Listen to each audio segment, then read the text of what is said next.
семье Руслана Агасиева пожелтевший треугольник берегут как реликвию. Это первое письмо, которое им с матерью прислал отец, участник Великой Отечественной войны Ахмед Агасиев. Написанное химическим карандашом, оно чудом сохранилось. Когда отец ушел добровольцем на фронт, Руслану, сыну ветерана, было 3 месяца, а старшей дочери Розе 2 года. Оставшаяся с 2 маленькими детьми жена Ахмеда Агасиева Тамара выполняла самую трудную работу. Наравне с мужчинами она работала на железнодорожной станции. Через некоторое время Ахмед Агасиев присылает второе письмо. Пишет: «Я уже на фронте, война идет. Конечно, тяжело, но мы добьем врага. Мне присвоили звание старшего лейтенанта». На взводе находится один ингуш Сальтиева, Цароев, врач.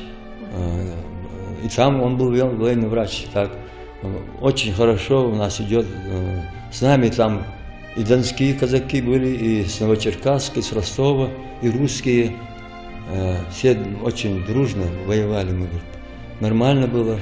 Следующую весточку семья получила после большого перерыва. Он писал, что уже за границей, очень болен и находится в госпитале. Про боевые награды семья Агасиевых узнала тоже из письма. Я помню, что красной звезды было, а второй я не могу припомнить.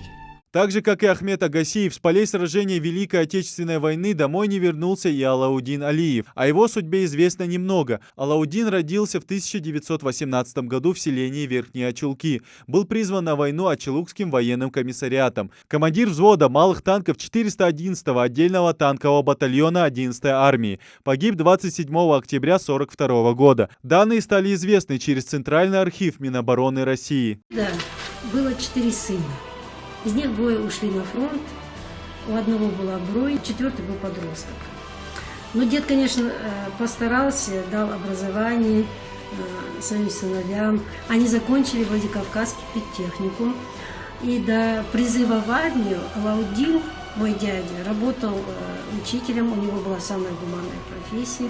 Потом он стал директором школы в Средних Очулках. Родственники стараются передать память о подвигах Алаудина потомкам, рассказывая о нем и показывая письма, которые он присылал с фронта. Письма как настоящий кавказский мужчина, он не мог плакать или цитировать на свою судьбу, писать, что это страшная война. Он всегда писал, как бы беспокоясь о них, как они, как живут, что у них.